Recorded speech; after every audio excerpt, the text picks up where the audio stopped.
कर म्हणतोय. शल्यराज, हा, भानुमतीची मुक्तता होणे नाही. का म्हणून? एकाच कारणास्तव. मित्राला दिलेला शब्द सत्य करण्यासाठी. करणा तुझ्या मुखातील शब्द निघताय ती सुयोधनाला हवी आहे. बोलण्याचा मधला अर्थ एकच. ज्यावरती स्वयं मंडपातून त्यानं तिचं हरण केलंय, अर्थात ती आता त्याला हवीच असते. म्हणजे हवी होती म्हणून देवे त्याचं हरण केलं की काय? तसं समजा. मग तिथं त्याचा अपमान केलाय. कारण काय म्हणून त्यानं पुढे करावं? शल्यराज, हा, प्रथमतः मला सांगा, काय? आपला भाचा सुयोधन, या सुयोधनानं भानुमतीचं हरण केलं, ते भरलेल्या स्वयं मंडपात. मग आपणही तिथं उपस्थित होता. तिथं प्रश्न न करता आता अंगराज करणारा प्रश्न का? एकाच गोष्टीसाठी तिथं न्याय करण्यासाठी कलिंग देशाचे राजे समर्थ होते आणि त्या न्याय करण्यासाठी उभे सुद्धा राहिले. मग तिथं न्याय करण्याचा अधिकार त्यांना होता. तिथं माझा हस्तक्षेप करण्याचा अधिकार मला कोणी दिला होता? मग जर अधिकार तुमचा नव्हता, हा? तर ज्या राजकर्त्यांच्या कन्याचं हरण सुयोधनानं केलं, ते राजकर्ते पाहून घेतील आणि त्यांना प्रतिकार केला सुद्धा. तिथं तू पाहिलास ना? मग ते राजकर्ते जर पाहून गेले असतील तर त्यांना सहकार्य आणि माणुसकीच्या नात्यानं मी तुझ्या समोर आलोय. मग त्यांनी जर पाहून घेतलं असेल तर दुर्योधनाने तिचं हरण केलं होतं. दुर्योधन पाहून घेईल, तुला त्याचा पुळका का? एकच कारणास्तव. काय ते? ज्यावरती माझ्या मित्राच्या बाबतीत काय केलंय तुम्हाला ज्ञात आहे. मग त्या मैत्रीच्या नात्यासाठी मी काय करावं? प्रथम एक कारण ठरव. हा. तिनं अपमान केला म्हणून हरण केलं की तिला आवडत होती म्हणून हरण केलं? हे पहा. काय ते? हे पहा सगळं काय ते पाहत नाही, तुम्ही पाहतच आलात म्हणून तुम्ही फक्त पाहतच होता, अन्य काहीच केलं नाही. कारण भरलेल्या स्वयं मंडपात जर तुमच्या मते सुयोधनानं जर अधर्म केला असेल, तर ज्यावेळी आपल्या नेत्रासमोर अधर्म घडतोय आपण पाहतो आणि त्यावेळी जर आपण गप्प राहिलो तर त्या गप्प राहणाऱ्यापेक्षा अधर्मी दुसरा कोणी नाही. धर्माच्या गोष्टी मी करतच नाहीये. जिथं ती कृती चुकली त्याला जातीनं जर त्याचा अपमान झाला होता, त्याच्या पित्याकडे विचारायला होतं. नक्की भरलेल्या स्वयंवर मंडपात एका युवराजानं एका स्त्रीचा हस्त पकडणं हे कृत्य अनुचित होय. आणि हे जर का कृत्य अनुचित होतं, मग त्याला तू सहकार्य का म्हणून करतोय? त्याला तू सहकार्य करतोय का म्हणून करलंय? का म्हणून? यावरती माझ्या मित्र तत्वासाठी आतापर्यंत अंगराज करणं जगत आलाय. मग त्या तत्वाच्या हितासाठी जर मी खटलो तर मग का त्याला मी पाठिंबा द्यावा? मित्रत्वाचं पुढे कारण करण्यापेक्षा स्वतःचं मत काहीतरी सांगा. वेळोवेळी मित्रत्वाचं नातं पुढे करून अनेक विषयांना पालचागडी घालतात. मग स्वतःचं जर का कारण नसेल तर मित्राने सांगितलेलं हेच जर का तुमचं कर्तव्य असेल तर सांगकामे राहण्यापेक्षा स्वतःच्या हिमतीवर जो न्याय निवाडा झाला होता त्याला सहकार्य करायला होतं. तुमच्या मते सांगकामे अंगराज करणं असेल, पण अंगराज करण्याचे पराक्रम तुम्हालाही ज्ञात आहेत, नव्हे तर इतरत्र सर्वांना ज्ञात आहे. जर तुमच्या मते ते सांगकाम असेल तर तुम्हाला मैत्रीचं नातंच कळालेलं नाही.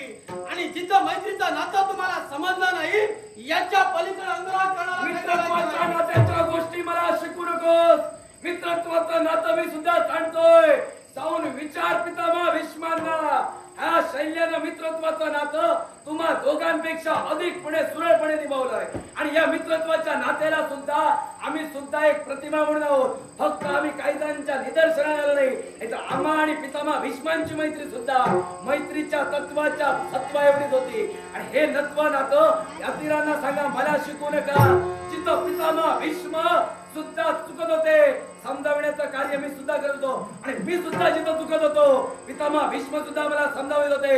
मग जिथं मित्रत्वाचं नातं दोन जीवांना सावरण्याचं असतं, योग्य काय अयोग्य काय कळण्यासाठी असतं. मग तुमचा मित्र जर चुकत असेल तर वेळोवेळी सहकार्य करून तुम्ही काय धर्माचे पुरस्कार होता की का? माझा मित्र जर चुकत असेल निश्चितच सुयोग्य मार्ग दाखवीन.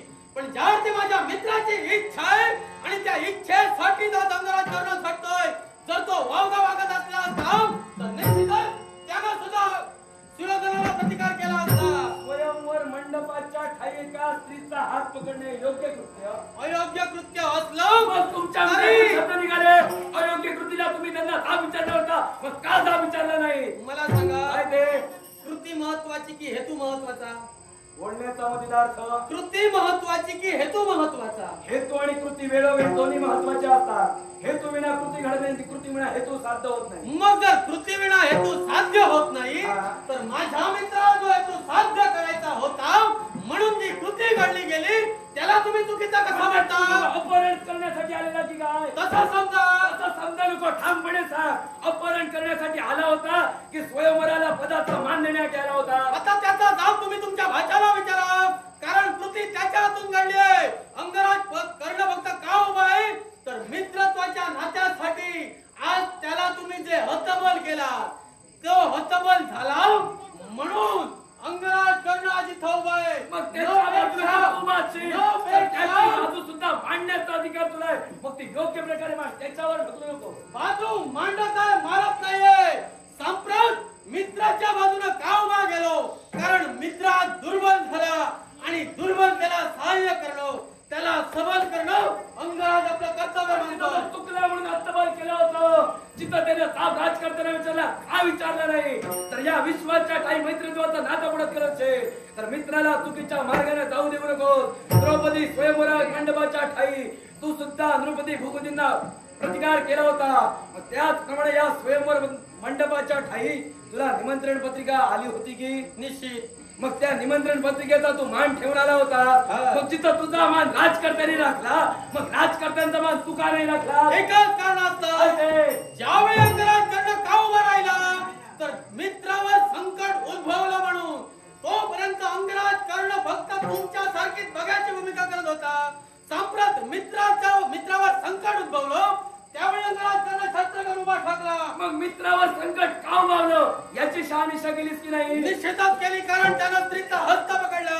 मग हे चुकीचं होतं, तू का थांबवलं नाहीस? कशावरून थांबवू? का म्हणू? ज्या अर्थी मित्रानं सबळ पुरावा राजकर्त्यांना दिला त्या कन्यानं माझ्या मित्राच्या बाबतीत जी कृती काही केली तो सबळ पुरावा मित्रानं राजकर्त्यांना दिला. मग जर सबळ पुरावा एखादा व्यक्ती देत असेल तर त्याच्या मागे पृष्ठभागी कर्ण उभा राहिला कसा चुकीचा? तू पाहिलं होतंस ते कृत्य? मी काय म्हणतोय, काय? माझ्या मित्रानं जी कृती पाहिली त्याचा सबळ पुरावा राजकर्त्यांना दिला. मग जर राजकर्त्यांसमोर तो जर वाद घालत असेल मग तो चुकीचा कसा? हस्त पकडण्यापूर्वीचा विचारायला होता, नक्की समस्त नृपती भूपतींसमोर एका स्त्रीचा हस्त पकडणं हे योग्य होतं का? एका स्त्रीचा हस्त पकडणं नव्हे तर तिची निर्वत्सना करणं हे अयोग्यच आहे. पण तेवढंच योग्य काय असेल तर एका वीराला तिचं वीरस्त्रीनं डिवचणं आणि त्या वीराची जेव्हा वीरस्त्री जागृत झाली त्याच्या हातून ते कृत्य घडलं गेलं. कारण पुढे करू नका. जिथं युवराज पदाचा मान राखण्यासाठी तो आला होता त्याच युवराज पदाचा मान राखण्यासाठी त्यानं चाप राजकर्त्यांना विचारायला होता, नक्की स्वतःच्या मनमानीचा कारभार करून तिथं हस्त पकडायला होता. या विश्वाच्या ठाई अनेक स्वयंवर म्हणले घडले गेले. बाप चुकत असेल तर त्याचा चाप पित्याला विचारायचा असतो, नक्की स्वतःच्या मनमानीचा कारभार करून तिथं हस्त पकडणार. आणि हे कृत्य काय एवढं मोठं नव्हतं. ज्या अर्थी जाब जर त्यांना पित्याला विचारायला हवा होता मग जो हस्तिनापूरचा युवराज म्हणून निमंत्रण पत्रिकेला मान देऊन तिथं आला त्याचा मान सन्मानाचा काहीच प्रश्न नाही की काय? त्याचा मान सन्मान राखला गेला की नाही की काय? मान सन्मान राखला गेला.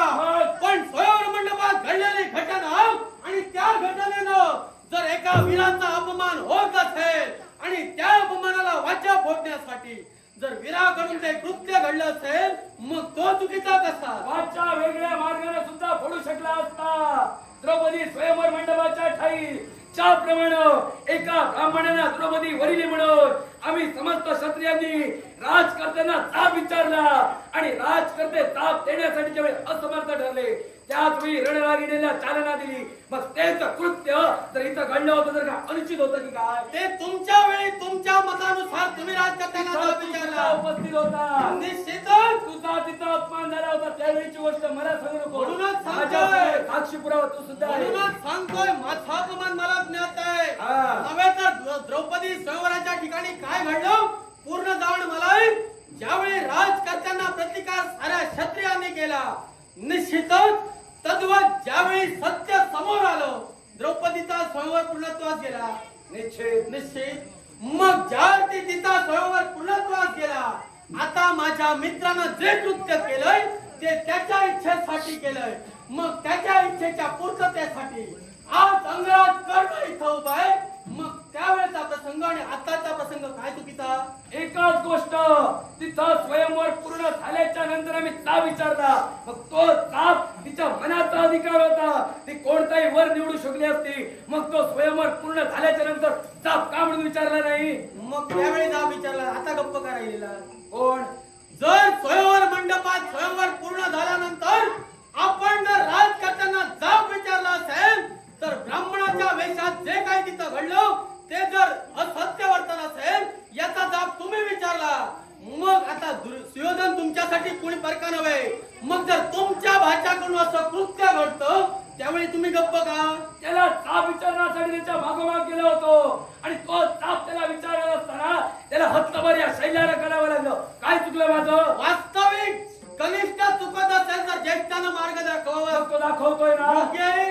मग जर तो चुकत असताना जर आपण गप्प राहिला तर कनिष्ठाला वाटेल आपण करतोय ते योग्य आहे, मग त्याचं काय चुकलं त्यात? मग तिथं सुद्धा जर तुम्हाला ते असत्य वाटत होतं, एवढं जर राजकर्त्याप्रती तुमची निष्ठा होती, मग सुयोधनाला जाब तिथल्या तिथं विचारायला हवा होता. एकाच गोष्टीसाठी जिथं त्याने कृत्य मुळीच चुकीचं केलं आणि तदनंतर संघर्षासाठी उभा राहिला, हे त्याची कृती योग्य होती. जर त्याचा अपमान झाला होता तर थेट स्वयंवर थांबवा होता आणि ताप आज करताना विचारायला होता. हे तुमचे संस्कार काय? असं न करता थेट एका स्त्रीचा हस्त पकडणं आणि त्याच्या देहाचा अपमान करणं हे योग्य नव्हतं. संस्कार साम्राज्याच्या बाजूला शैल्य उभारले नाही, पण तोच जर का त्याने थेट जर का विचारला असता तर निश्चितच शैल्य त्याच्या मागे उभा राहिला असता. मी काय म्हणतोय, जर तुमच्या मते सुयोधनाची क्रिया ही अधर्मी चुकीची होती तर अशा अधर्मी क्रियेला आपण ज्येष्ठ व्यक्ती म्हणून तिथल्या तिथं जर जाब विचारला असता, जर त्याला प्रतिकार केला असता तरच मी म्हटलं असतं तुम्ही सत्याच्या बाजूने आहात. ज्येष्ठ पण व्यक्ती म्हणून त्याच्या तुम्हाला पित्याला सुद्धा त्याला प्रतिकार केला. तुम्ही तिथं गप्प का राहिलात? कारण हस्तिनापूरशी तुमचे काहीतरी संबंध आहे ते मी आणि जाणतोय. त्या संबंधाशी म्हणून तुम्ही गप्प राहिलात आणि आता जाब अंगराज कर्णाला विचारता. निश्चितच हे ताप मी दुर्योधनाला सुद्धा विचारले. हस्तिनापुराच्या ऋणात मी सुद्धा आहे आणि तू सुद्धा आहे. निश्चित. आणि हे विसरू नकोस, जो अंगदेश उपभोगतोय तो त्या दुर्योधनामुळं. हे दिलेलं केलेलं जाण आणि त्याला सुधारण्याचं कार्य कर. या विश्वाच्या ठाई देणारा कर्ण घेणारा सुद्धा झालाय, हे विसरू नकोस. ज्या वेळी जो जो प्रसंग घडला त्या प्रसंगाला प्रसंगावधान राखून कर्ण वागण्यासाठी तत्पर ठरला. आता तुम्ही म्हणताय जर घेतलेलं कर्तव्य नव्हे तर सुयोधनानं जे मला दान दिलं नव्हे तर जे मला बहाल केलं त्याची जाण जर मी राखायला हवी, मग मी आता करतोय ते काय? मग तेच सांगतोय, तो चुकतोय त्याला यशाचा मार्ग दाखव. जिथं तुझा भाऊ चुकतोय, जिथं तुझा मित्र चुकतोय, त्याला योग्य मार्ग दाखवणे तुझं कर्तव्य नव्हे की काय? चूक योग्य अयोग्य याचा विचार आम्ही करू. आता रोखण्यासाठी तुम्ही येऊ नका, कारण सम्राट अंगराज कर्ण उभाय तो फक्त आणि फक्त मैत्रीच्या नात्यासाठी आणि क्षणभर मैत्रीच्या नात्या पलीकडे या अंगराज कर्णाला काहीच ज्ञात नाही. आणि ते जर का तुला काहीच ज्ञात नसेल तर सामर्थ्याच्या वजनाने होतोय. माझ्या कर्मी मारला जाऊन अनुमती माझ्या स्वाधीन अरे ठेव. काय कुणाची मत या अंगराज कर्णाच्या शेवटासाठी जर शल्यराज येत आले असते तर स्वतःचे पराक्रम सिद्ध करण्यासाठी मुखाचा वल्गना न करता त्याच तुमच्या वल्गना आणून पडण्यासाठी अंगराज कर्ण आहे. अरे काय करशील तेवढंच सांग. मग जर वक्तव्याचा वक्ता अंगराज कर्ण नव्हे कृतीचा मूर्तिमंत असताय आणि म्हणूनच या वीराची वीरश्री जागृत होऊ. निश्चितच तुम्हाला दुसऱ्याचा आत्मभास आणि त्याच